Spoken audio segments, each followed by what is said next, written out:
Ha? Ay, ayun. At ang lang ho dito ay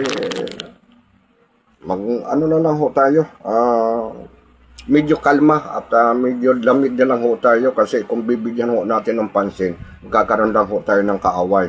O iwasan po natin na magkaroon po tayo ng kaaway o yung pong hidwaan. Ano ho? Dapat nga po tayo nagbibigayan at nagmamahalan at nag-uunawaan, mga kababayan ko. Di ba ho? Unawaan sana, mahaba yung pong respeto at yung pang-unawa, pakumbaba.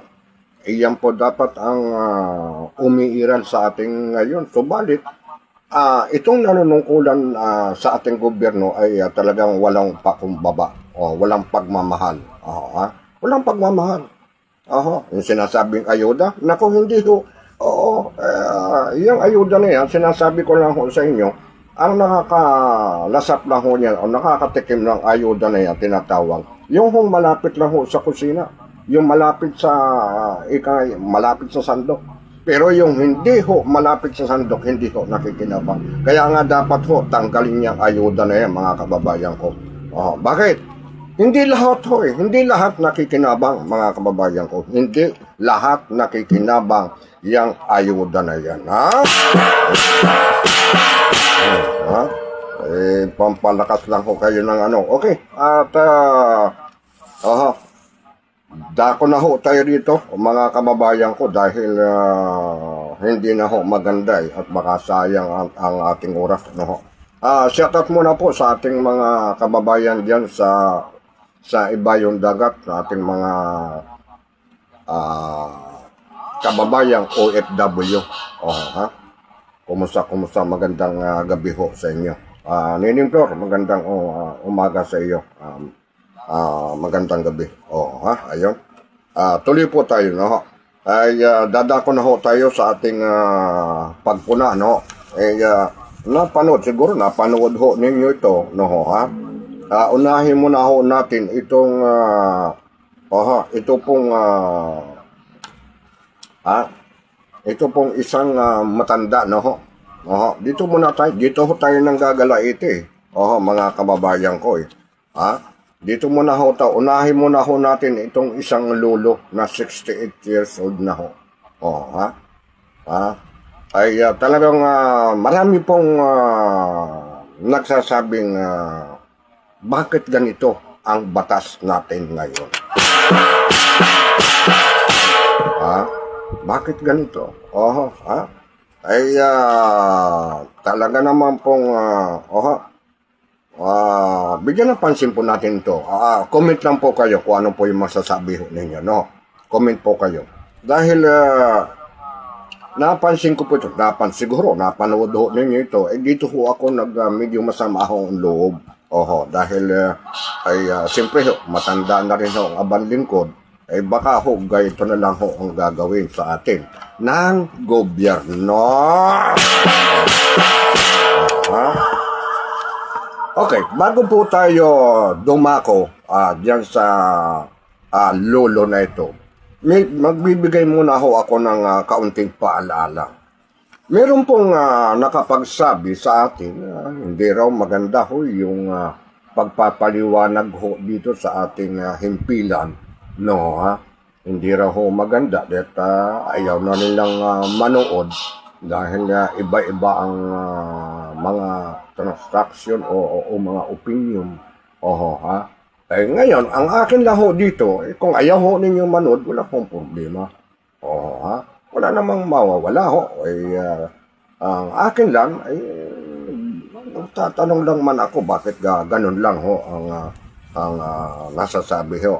Kumbaga, baka ho mayroong tinatamaan. Ang akin lang po kung ano po yung nababanggit ho natin dito, uulitin ko po kung mabuti ho. May kanya-kanya tayong pag-uugali.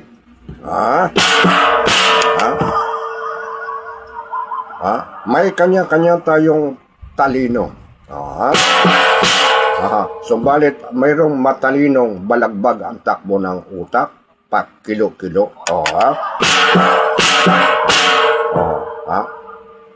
Yung pong kulang sa pag-aaral, madalas po ay medyo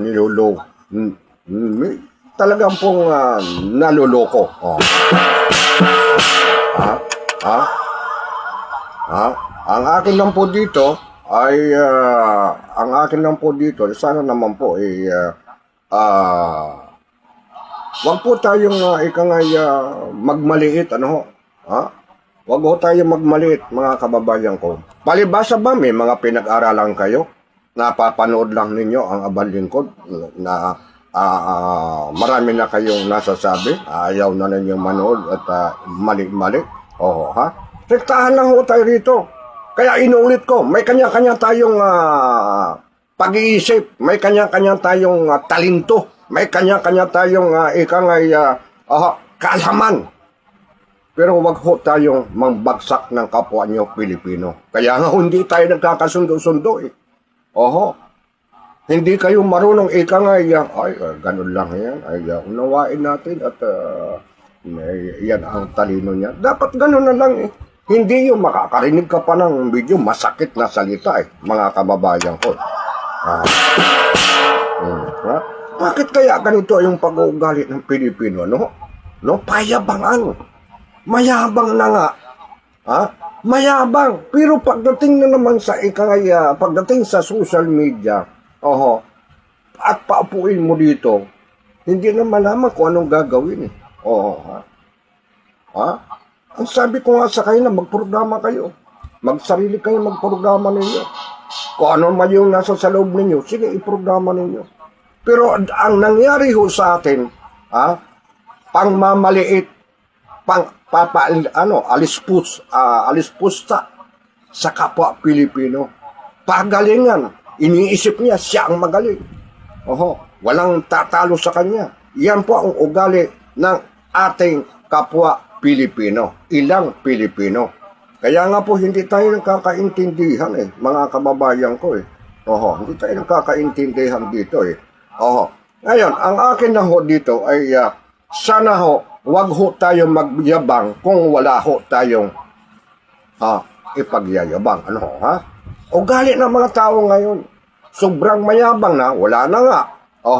Pero pagdating sa sa social media or magsalita, ipagtanggol ang mga dapat ipagtanggol na tama ang ginagawa. Lalong-lalo na po sa ating nasa pamahalaan. Sino ba yung totoong naglilingkod sa ating bansang Pilipinas? Ang akin lang ho, tabi-tabi lang po. Kung ayaw din yung manood, walang problema.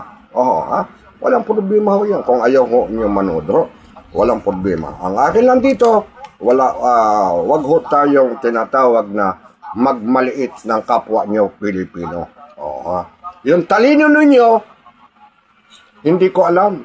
Pero yung talino ko, hindi ninyo alam. Tama, mali.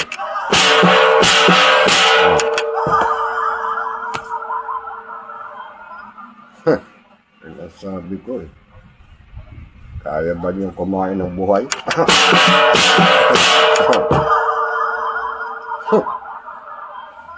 Sinasabi ko Okay. Iwanan na ho natin yan. At nilabas ko lang po yung sama ng loob ko, mga kababayan ko. Ako po talagang ang nangyayari ho sa atin ay payabangan. Hindi ko talaga maalis. Mayabang. Talagang ganito po ugali ng mga Pilipino Hindi po lahat. Hindi ho lahat. Dahil tayo dito, nakikita ang yabang ni Lebron. Pero kausapin ninyo ako ng personal. Dito lang tayo, ang tingin ninyo sa programa ko sa himpilan ng rektampo na ang dating ay astig.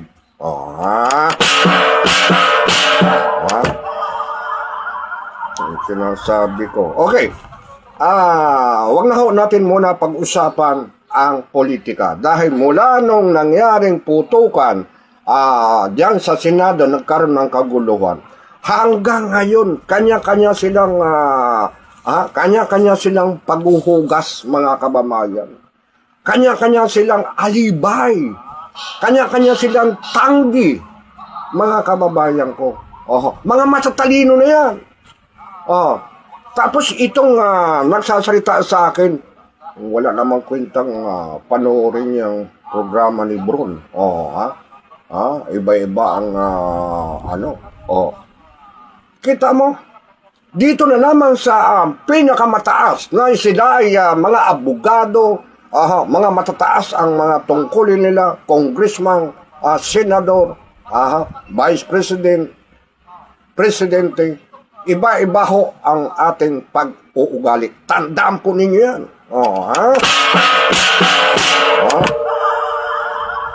Sinasabi ko eh. Okay, tuloy ho tayo rito.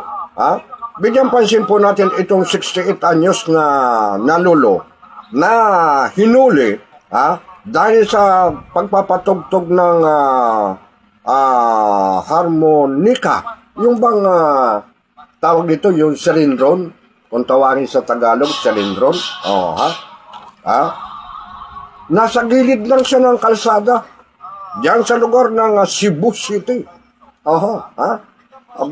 Diyan pala sa Cebu City, iba ang pamamalakad yan, Iba ang kanilang pamamalakad. Bakit ho ganito ang nangyayari ho? Wala man lang ho kayong awa sa senior citizen.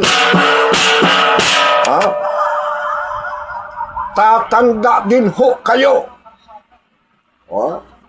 Tatanda din ho kayo. Itong mga nanghuhuli na ito na walang mudo sa mga senior citizen. Pag kayo ginanyan din ng kapwa ninyo, anong masasabi ho ninyo? Alam mo, itong lulo na ito ay para tumugtog lamang ng kanyang silindron para kumita o kaunting barya na ipapakain niya sa kanyang apo. Subalit hinuli pa at kinulong. Sinaktan pa raw ito. Tarantado ho itong mga nanghuli ho ito. Ganito na ba ho ang ating batas ngayon, mga kababayan ko?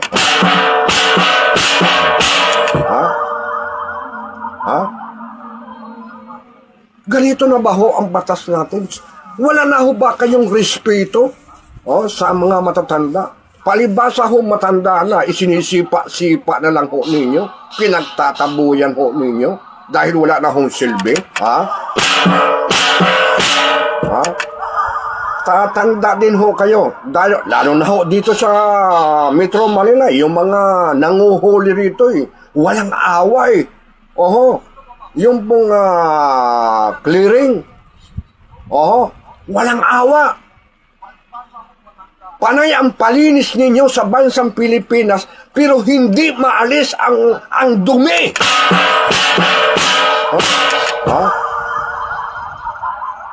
Ang bihira ho kayo. Bakit ganito ang ginagawa ninyo? Itong nasa gilid na ng kalsada para kumita ng kaunting barya, hinuli. Para sa kanyang apo lamang yung kaunting barya para makakain. Anong tulong ng gobyerno? Anong tulong na sinasabi nilang makakatanggap na ang mga senior citizen? Nasaan? Tabi-tabi lang ho sa inyo. Tabi-tabi lang. Yun ho, mga puro paganda ho ninyo sa taong bayan. Nilalansi lang ho ninyo. Yung puro paganda ninyo para kayo ay bati, para kayo ay purihin na napakaganda ang pamamalakad ho ninyo. Sinasabi ko ho sa inyo. Ito po yung katotohanan, mga kababayan ko. Yung po, diyan po lang po ako nagalit sa nang aapi ng kapwa Pilipino. Baho ito nangyayari ho sa atin. Yung pong mga kriminal, hindi naman kriminal si Lolo. Hindi naman nagnakaw, pero kinulong. Yan ba ang batas natin ngayon?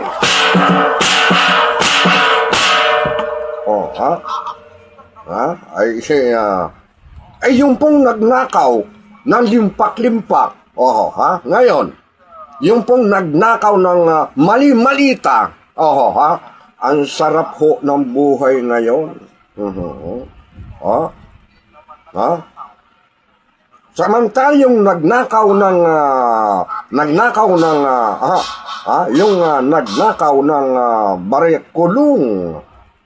kulong. Ha? Magsalita ka sa gobyerno na laban sa kanila, ikukulong ka. Oh.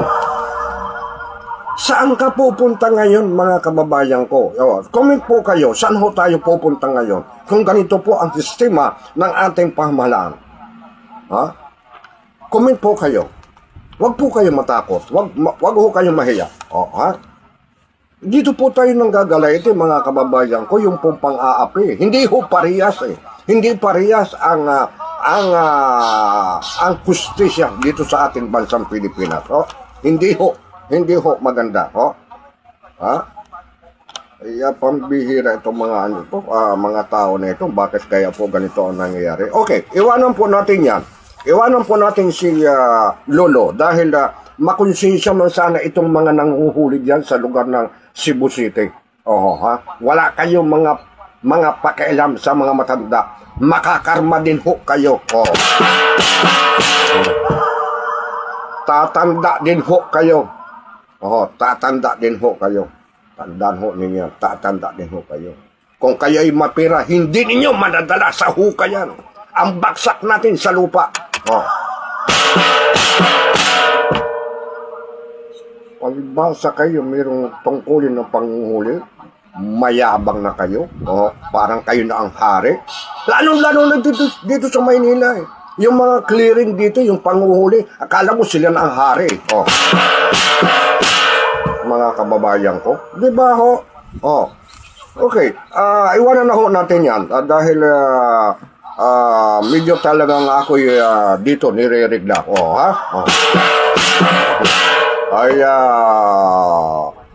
Shoutout muna kay Albert Arroyo. Good morning po, Sir Roger Habron. Paki-broadcast nga po ang taong ito na may warrant to arrest. Okay. Mahirap pong mag-broadcast tayo niyan kung hindi ho natin nakukuha ang buong detalye, kasama ang Arroyo. Okay. Nining Flor, shout out kay Nining Flor is watching from you, Boss Roger. Maraming salamat, Nining Flor ng Kuwait. Mabuhay. Maraming salamat sa iyo, Nining. Ang sabi ni Nining ay gusto ko nga pong magnakaw, papatalsikin sila, BP, Sara, Senator Bato, Bongo, lahat ng mga matatalino gusto nilang umalis sa pwesto para harian diyan sa Senado. Ang batas ay Pilipinas ay pinagtatawanan. Pinagtatawanan. Pinagtatawanan. Diyan sa Senado, batas ng Pilipinas ay pinagtatawanan dito sa ibang bansa kasi wala daw kwenta ang batas sa Pilipinas, Boss Roger. Totoo yan. Totoo yan sinasabi mo, kasamang rin. Nining. Totoo yan sinasabi mo na yan. Sapagkat, ang sabi nga dito sa akin, may nakarating isang Bron. Paano kung meron tayong meron ako idudulog na reklamo? Ilalapit ko sa DILG, sa pinakamataas na. Ilalapit ko sa ombudsman. Ilalapit ko kay mayor, ilalapit ko kay hippie, ilalapit ko kay kapitan. Pagtatawanan ka lang. Pagtatawanan ka lang. Pag nakamali ka, ikukulong ka. Ikaw mismo ang nagdireklamo, ikukulong ka, mga kababayan ko. Yan ang batas ng Pilipinas!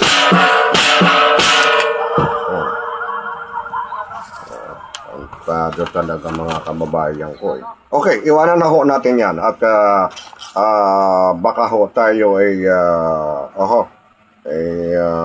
yun na nga, sa ipahabol ko nga dito ito no? pahabol ko muna dito sa itong mga nagnakaw daw ng mali-malita. Sarap buhay. Bakit ganito ang gobyerno natin? Yung confidential pan na milyon lang, ginigipit gustong ikulong. Yung confidential funds na bilyon-bilyon, sila ang malinis. Walang bahid na pagnanakaw. Ginoo? Okay. Iwanan ho natin yan. Ito pa. Dito na ho tayo. No? At talaga naman po ay kahapon po ay umulan dito sa Cavite. Dito, umulan ho dito eh. Napakalakas po ng ulang kahapon eh, mga kababayan ko eh. Ang lakas ng ulang kahapon. At ang nangyari ay may mga nag-viral ho kagad eh. Diyan po sa lugar ng Bikutan, Islix, Bikutan, kahapon ng umaga, mga kababayan ko, biro mo mga kababayan ko, ito, umpisa pa lang yan, ngayong Mayo. Ilang buwan tayong tag-ulan, mga kababayan ko. Makakaranas na ho tayo ng pagbabaha. Makakaranas na po tayong bilubyo ng mga nakakaawang mga kababayan natin na dumulutang, tumatawid, lalo-lalo po diyan sa Metro Manila, mga kababayan ko. Tandaan po niyan. Kaya nga sinasabi ko, kaya nga po ang mga tao, itong mga nagsasalita ng katotohanan tungkol sa flood control, hinuhuli, ipinapakulong. Wala daw katotohanan ang mga mali-malita na ito. Mga kababayan ko, mag-comment po kayo, mga kababayan ko. Sobra na po ito eh. Nasaan ang itong mga korap? May mali-malita na sila, wala silang pakialam. Ngayon, dahil magtatagbaha, pwede silang umalis ng Pilipinas. Dahil meron na silang pira eh. Wala na silang pakialam sa kanilang sila ay ibinuto. Kaya mga kababayan ko, tandaan po ninyo, tayo po ay papasok ng halalan, eleksyon, ay tayo ay siguraduhin po natin. Pero kung kayo po ay malalagayan ng bawat isang botante ay bibigyan ng tigli 5,000, maganda yan kung 5,000. Ang problema, 500, 1,000. 500, 1,000. Saan ho makakarating ho ang 500? Habang buhay naman tayo paglulukuhin. Mga kababayan ko, ay biro mo yan, ito na yung ghost project nila. Ang ganda, gumaganang flood control dyan sa Bikutan, mga kababayan ko. Diba? Kung maayos ang paglilingkod nitong mga pasildo ng taong bayan at walang pagnanakaw sa ating bansang Pilipinas, wala hong ganitong pagbabaha. Magbaha man yan, kukunti lang.